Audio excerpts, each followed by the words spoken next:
don't think pulling the gun right there would have necessarily been the right thing to do. They would just start. They already had the up on you. When somebody's got a gun pointed at your face, this ain't a movie, man. You know what I'm saying? Like you reach for your gun, you're gonna get shot. That's what I'm saying. You also have to have situational awareness too. Like, you also have to recognize the signs. Yeah, but I mean, how can you? A lot of times, listen, it happens so fast. Like they just got out of their car, the car pulls up, dudes hop out, pointing guns in your face. Like you gotta be like, even a fucking off-duty cop, like they get caught slipping like that sometimes. It happens so fast. I mean, like the shit just happens fast, man. Let's see, what else is going on out here, man? In the world, man. Let's see. This is the algorithm do it. Accused of shooting and killing another man in Seattle on New Year's Eve has pleaded not guilty. It happened in the Capitol Hill neighborhood. Investigators say this video right here shows Charles Hickman III behind a pole and raise his gun to shoot, striking Jonathan Adamo. Police believe that he was likely not the intended victim. So you're being charged by way of information with the crime of murder in the first degree, alleged to have occurred on or about December 31st, 2024. Formal advisement of rights and entry plea of not guilty. Plea of not guilty will be entered. Bail is set at $2 million. Hickman's next court date is May 8th. Was that glider sister did that? I don't know if it was a glider. I couldn't tell. They didn't show him. That was the lawyer. The glider was the woman was his lawyer. I couldn't tell the idea. Oh, okay. Oh my God. Parents have probably seen these around before, these Orbeez toy guns, but the problem is sometimes these fake guns can look a little too real. And police in Chester want to make sure that nobody gets hurt. Steve. Well, or killed, because the Chester police now are working with the mayor and other city leaders here to come up with some kind of city ordinance, possibly if they're legally able to, especially as kids are breaking off the orange tips of these toy guns and then putting black tape or paint over these toys, giving them a too real look and putting the kids in too real danger of getting shot by someone firing real bullets, not pellets. Kids are painting the tire guns black. Toy guns that first looked like these before being painted, locked up in the toy section of the local Walmart and quite colorful until painted black like this one. We're starting to see kids running around the streets with these guns, and these guns can also be altered.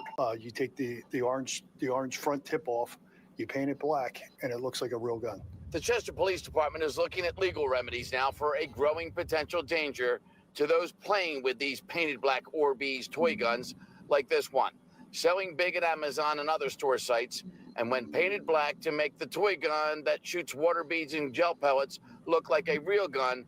The potential danger played out last week here when a witness called 911 to report an armed carjacking and shooting in Chester. It was brothers and friends having fun with these Orbeez guns, and it looked like they were carjacking somebody. You could see how this could turn out. You run into a store, they were play carjacking, or into the parks. Somebody that has a concealed carry permit that is legally justified to carry a firearm. Gun all black, no one. We could have a senseless tragedy, and we're trying to prevent that. There was a disorderly conduct for an Orbeez gun that was seized. One of those charged in the weekend violence on the Temple University campus had an Orbeez gun seized.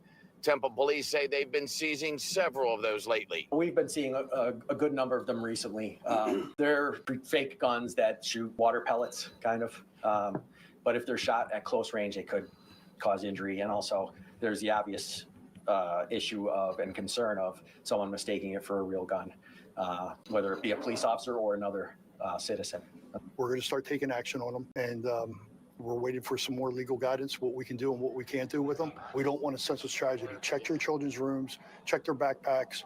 If they have these and they're altered, please confiscate it from them. So there you have it. Police all over from the city to the campuses with already so much to think about now.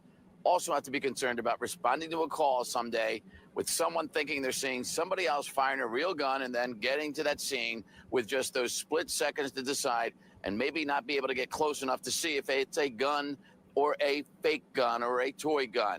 And should they shoot or not to save lives? And for sure, Jason and Sheba, they don't want to take a life because a toy gun is being shot that looked just too real, especially if it's a kid that's holding that gun. So they're trying to get out in front of this before some tragedy happens, and we're on the scene of that.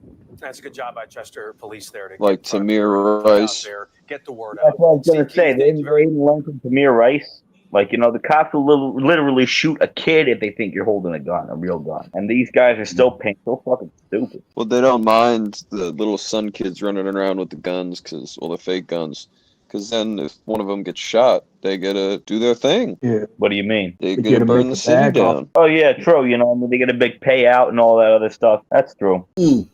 Wow, unbelievable, man. These people, lives they live around sons, man. Hey, he did say it is cool to be a shooter too. I imagine if I was a son team at this age, I would definitely buy a gun, paint it, take pictures with it, post that shit. Yep. Would-be robber opens fire inside of a McDonald's restaurant filled with customers. Good evening, everybody. I'm Casey Stiegel. Thanks for being here tonight. No one was hit by the bullets. The gunman got away with no cash, but a harrowing experience for employees and customers. And now Fort Worth police hope you can help find the suspect. Fox 4's Sean Rabb has this scary surveillance video in this week's Track Down. We are in far southwest Fort Worth, 4375 West Risinger, the McDonald's. Detective Brian Rainsford. Detective, what happened here on April 10th?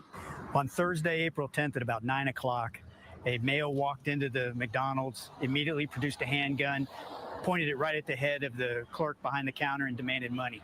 All of this is on video?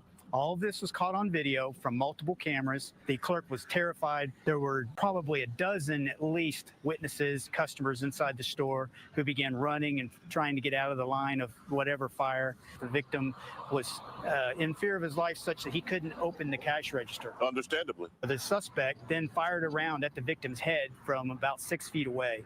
For some reason, he missed the victim. We still don't know why. The bullet went into the kitchen area of the restaurant where the kitchen crew was working.